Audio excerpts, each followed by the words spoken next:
The heavy glass doors of the Ashford Grand's private dining room clicked shut behind Solène Marchand, and the silence that followed was the kind that had weight to it.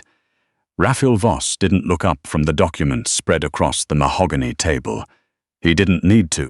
He had heard the particular cadence of her footsteps for 2 years, the unhurried, deliberate pace of a woman who had long ago decided she didn't need to announce herself by moving quickly. When he finally raised his eyes, they didn't go to her face. They went to the dress.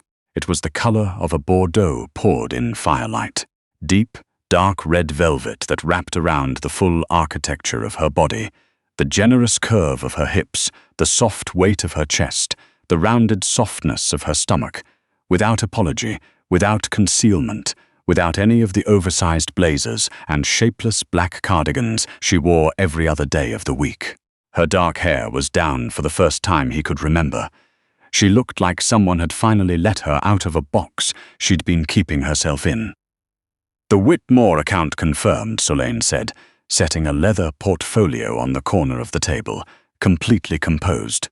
"And your 7 o'clock called to push to 8. I've rescheduled." Raphael Voss said nothing for 4 full seconds. "Where are you going tonight?" he said. It wasn't a question. It came out the way most things came out of his mouth, flat, precise, with the density of a statement disguised as something else entirely. Solène looked at him with the particular patience she reserved for when he was being deliberately obtuse. "I have dinner plans. That's a personal matter." The muscle along his jaw moved. Just once.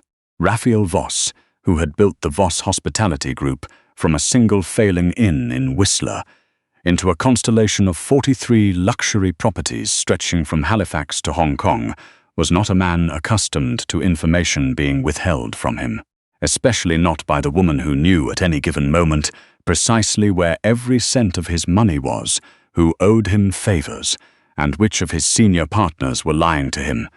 He stood up from his chair slowly, the way a man stands when he is deciding something. "That dress," he said, "is not appropriate for the office." Solène's chin lifted a fraction. 2 years of working for this man had taught her exactly how much of herself to give and how much to hold back. She had held back most of it. "It's 6:30 on a Friday," she said. "The office is technically closed." He crossed the room toward her, not quickly. Raphael Voss never did anything quickly, but with the sort of unhurried certainty of a man who has never once doubted that wherever he was walking was somewhere worth arriving. He stopped close enough that she could smell his cologne, cedar and something darker underneath. "You've worked for me for 2 years, he said, his voice dropping in register in a way that had nothing to do with the empty room around them. "In 2 years I have never seen you wear anything that wasn't designed to make you disappear." Solène held very still. "And tonight," Raphael continued, "you walk in here looking like—" He stopped. His eyes moved across her face, then down, then back up. "Who is he that?" Solène said carefully, "Is absolutely none of your business." She picked up her portfolio and left before he could say another word. She did not look back. She was not going to give him the satisfaction. The restaurant was in Gastown, in a converted heritage building with exposed brick and Edison bulbs, and a menu that changed weekly. Solène had chosen it herself, which should have been the first sign that something was off. Men who asked her to dinner usually suggested the place. This one had texted her the name of the restaurant and asked if that worked for her, which had felt considerate at the time. His name was Owen Fairfax. He'd approached her 3 weeks ago at a professional development luncheon, during the kind of networking hour she normally escaped at the 15-minute mark. He was handsome in the way that men who know they're handsome often are, slightly too at ease, slightly too quick to smile. He worked in commercial real estate, or so he'd said. He had asked about her work at Voss Hospitality with what seemed like casual interest. She had told herself she was overthinking it. Owen was already seated when she arrived, and he stood up when he saw her, and the look on his face was gratifying enough that she almost relaxed. He said she looked stunning. He poured her wine. He asked her questions about herself that seemed genuine, and for 40 minutes she let herself believe this was just a normal dinner, that she was just a woman on a date, that the dress was doing exactly what she'd bought it to do. Then he leaned forward and asked about the Voss Pacific portfolio, not in an obvious way. He was good. He wrapped it in small talk about the Vancouver real estate market, about development pressures in Gastown, about how impressive it was that Voss Hospitality had managed to acquire 3 heritage properties in the downtown East Side without triggering Heritage Board review. Solène set her wine glass down. The thing about Solène Marchand was that she had a master's degree in financial forensics from Dalhousie, completed under her grandmother's maiden name after a consulting firm she'd worked for in Toronto had tried to pin their own accounting irregularities on her. She had taken the job at Voss Hospitality because she needed to be unremarkable for a while, because she was good at being unremarkable, because the world had always been willing to help women who looked like her disappear into the wallpaper, and she had for a few years decided to let it. She recognized what Owen Fairfax was doing because she had built the exact system he was trying to crack. The Pacific portfolio wasn't managed through Voss Hospitality's public-facing accounts. It lived inside a nested shell structure that she had designed herself during her first 6 months, after she'd discovered that Raphael's previous CFO had been hemorrhaging money into a personal account in the Turks and Caicos. She had quietly fixed it. She had never told Raphael directly. She had simply replaced the structure with something better and let him assume it had always been that way. Owen Fairfax's people were looking for the Pacific accounts, which meant his people knew there was something to look for. "I think I should go," Solène said. Owen's hand came down over her wrist before she could reach for her bag. His grip was careful and deliberate, and entirely too firm. "We haven't ordered dinner yet," he said. The charm had gone out of his face like a light switching off. "And my associates are very interested in the Voss acquisition strategy for the next fiscal year. You're the only person outside of the executive team who has visibility into those plans." "A woman in your position, let go of my wrist," Solène said quietly, "could make things very comfortable for herself if she was willing to be cooperative." I said let go. He didn't. Across the restaurant, at a small table near the bar where a man had been sitting alone with an untouched glass of scotch, for the better part of an hour, Raphael Voss folded his linen napkin, set it on the table, and stood up. He had not planned to follow her. He had stood at the window of his office for 20 minutes after she left, watching the rain come down over Burrard Inlet, telling himself it was a security concern, and that it had nothing to do with the dress or the particular way she had looked at him when she said, "That is none of your business," as though she already knew what she was worth, and had simply decided he hadn't figured it out yet. He had called his driver. He had followed her to Gastown.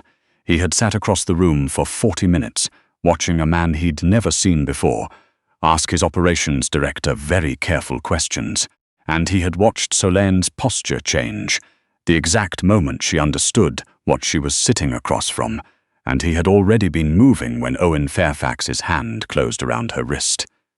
He didn't hurry. He didn't need to. He stopped at the side of their table.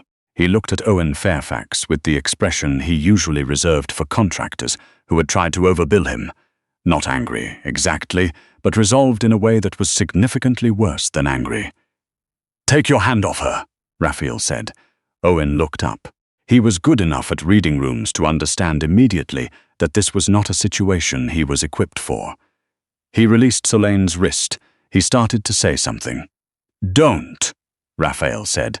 He took Solène's coat from the back of her chair, held it open for her without looking away from Owen, and waited. Solène stood.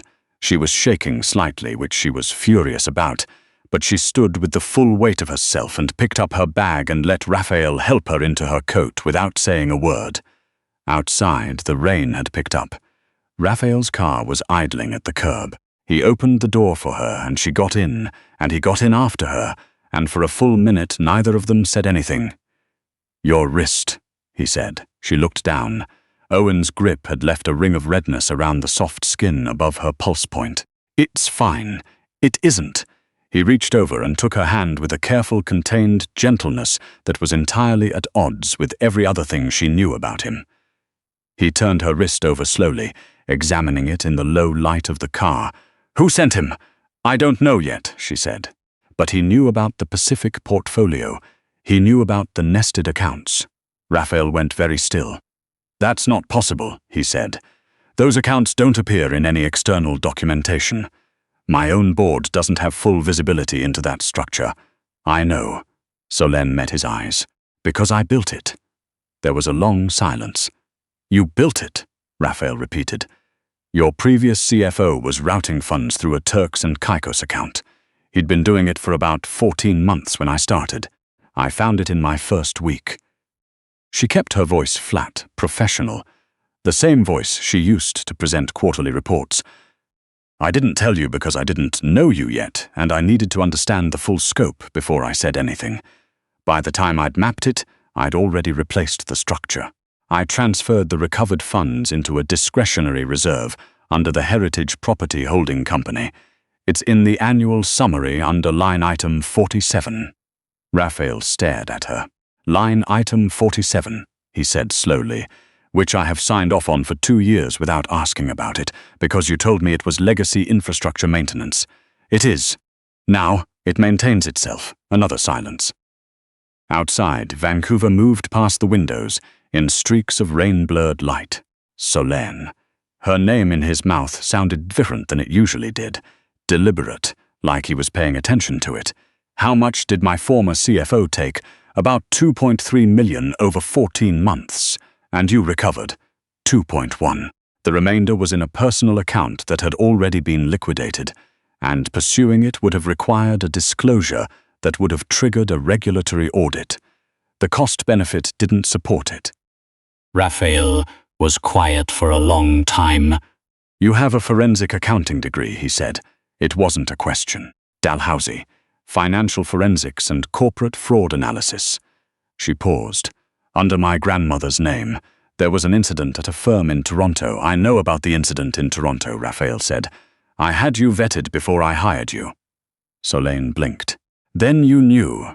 I knew you were the one who found the irregularities, and I knew the firm threw you to the investigators to protect a partner who had been billing ghost hours for 3 years." His voice was even, but there was something underneath it that wasn't. "I hired you because anyone who could find what you found and survive what they did to you after was exactly the kind of person I needed." She looked at him. The city moved outside the windows. "You never said anything," she said. "Neither did you." He held her gaze. "Whoever sent Owen Fairfax knows about the Pacific structure. That means someone on the inside told them it exists, even if they couldn't tell them what it contains. I need to know who." "I can find out," Solène said. "But I need access to the network audit logs from the last 6 months, and I need you to not send me to your Kelowna property and pretend it's for my safety." Something moved across his face. "I was going to suggest the Tofino location." "Raphael," he exhaled. The sound of it was almost a laugh, except she had never once heard Raphael Voss actually laugh. "Fine," he said. "What do you need?" By Monday morning, the Voss Hospitality boardroom had been converted into something that looked considerably more like a situation room than a place where people argued about occupancy rates. Solène had her own laptop open on the long glass table, 3 secondary monitors borrowed from the IT department running parallel processes, and a printed network map spread across the far end of the table that looked, to the uninitiated, like abstract art. Raphael stood at the window with his coffee and said nothing. He had learned over the past 48 hours that Solène Marchand worked best when left entirely alone, and worst when asked how it was going. "His name isn't Owen Fairfax," she said, without looking up. "His real name is Owen Girard. He works for a firm called Blackthorn Consulting out of Calgary. They specialize in what they call competitive intelligence acquisition, which means they steal proprietary financial information for corporate clients and make it look like due diligence." She typed something. The main monitor filled with a network diagram. Blackthorn was retained 4 months ago by Harwich Capital Partners. Harwich has been trying to acquire the Pacific Portfolio properties for 2 years. They've bid on each one and lost because your acquisition team moves faster and your financing is cleaner. They couldn't beat you in the market, so they decided to understand how you were doing it. She tapped the diagram. The leak is here. Your head of acquisitions, Gordon Pelletier, has a brother-in-law who sits on Harwich's investment committee. They've been having lunch every second Tuesday for the past 8 months. Nothing on the books. I found it through his expense reports. Raphael set his coffee down. Gordon's been with me for 11 years, he said. I know. Her voice was careful, not unkind. I don't think he sold you out for money. I think he's been talking out of professional pride, telling his brother-in-law that Voss moves faster because the back-end structure is smarter. He probably doesn't know how much damage he's done. That doesn't make it less of a problem. Raphael was quiet. She could see the calculation happening behind his eyes, the weight of 11 years against what had to happen now. What's the exposure, he said. Limited if we move today. Harwich doesn't have anything usable yet. Gerard only had the name of the structure, not the contents. I've already rotated the encryption keys on the Pacific accounts and rebuilt the shell layer.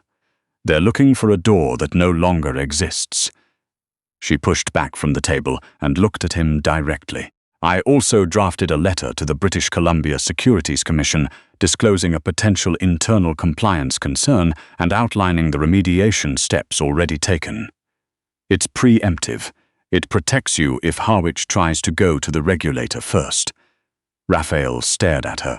You drafted a disclosure letter and a separate note to your legal team outlining Gordon's conduct in terms that suggest negligent disclosure rather than intentional breach, which will make the eventual conversation with HR significantly less complicated for everyone. She paused, including Gordon. The boardroom was very quiet. You did all of this, Raphael said slowly. Over a weekend, I had help from your IT security lead, Amara. She's good, by the way. You should be paying her more. Solène closed the laptop. The immediate threat is neutralized. The medium-term exposure depends on how you handle Gordon, and the long-term solution is formalizing the audit function so that this kind of lateral leak has fewer places to escape from. Raphael crossed the room. He stopped in front of her, close enough that she had to tilt her head up slightly to look at him. He had the expression she'd never quite been able to categorize, the one that appeared occasionally in meetings when someone said something he hadn't anticipated and hadn't been able to predict, and the only honest thing he could do was let it show. For 2 years, he said, you have been sitting at that desk managing my calendar and taking my calls and wearing those terrible grey cardigans. The cardigans are comfortable, Solène, Raphael.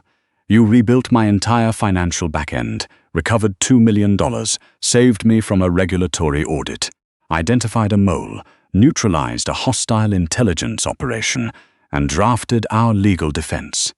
He held her gaze. All of this while I was under the impression that you were primarily responsible for making sure I didn't double-book my Thursdays. Something warm moved through her chest. She kept her face neutral, mostly. Your Thursdays are a logistical disaster. That part of the job is genuinely difficult. He didn't smile, but the lines around his eyes changed. I'm creating a new position, he said. Chief Strategy and Risks Officer. It supersedes the CFO's office, reports directly to me, and comes with commensurate compensation and whatever security protocols you decide are appropriate given what happened Friday night. He paused. I'm offering it to you. Solène looked at him. You're not asking. I'm asking. He said it plainly without the usual management cadence. You can say no. You can walk out of this building and go somewhere that recognizes what you are from the first day instead of the second year. I would understand that. I would also consider it a significant personal loss. She studied him. Significant. Yes, not just professional. Raphael Voss, who was known across 3 time zones for his absolute composure in situations involving millions of dollars, contracts, crises, and difficult people, looked at her for a long moment and said, not just professional. Solène was quiet. Outside the boardroom windows, Vancouver was doing what Vancouver does in October: rain and low light, and a peculiar silver beauty that people from other cities didn't always understand. She had come here after Toronto to become invisible, and she had been very good at it, and somewhere in the past 2 years she had also quietly made herself indispensable to a man who had, apparently, known exactly who she was the whole time and simply waited to see what she would do with it. "I have 2 conditions," she said. "Name them. Amara gets a raise. Effective this pay period, not next quarter, Ross. Done. And you stop pretending those terrible Thursday meetings with your Vancouver Island development team are necessary. I can restructure that entire review cycle into a monthly call that takes 40 minutes instead of a full day. You've been losing 4 Thursdays a year to a meeting that exists because no one has told you it doesn't need to." The lines around his eyes deepened. "Done," he said. Both conditions. She nodded once, the way she nodded when a deal was closed. He reached out and took her hand, her wrist, specifically, the one that still bore the faint yellow-green shadow of the bruise Owen Girard had left, and held it with the same careful precision he applied to everything that mattered to him. "I'm sorry it took me this long," Raphael said, "to see what was already there." Solane turned her hand over and let her fingers close around his. "You saw it," she said. "You just didn't know what to do with it, and now?" She looked up at him. The silver October light made everything in the room feel like something worth keeping. "Now," Solane said, "you ask me to dinner, and this time you pick the restaurant."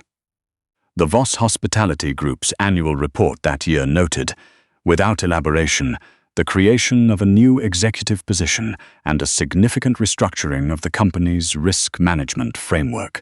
The financial press speculated about the strategic rationale. The board asked careful questions and received careful answers. None of them knew that the woman sitting at the end of the conference table, in a deep blue wrap dress that fit her like something chosen rather than hidden in, had rebuilt the entire foundation of the company from a quiet desk in a corner office over 2 years, while everyone around her had seen only what she had allowed them to see. Solane Marchand had spent a long time making herself small. She did not do that anymore.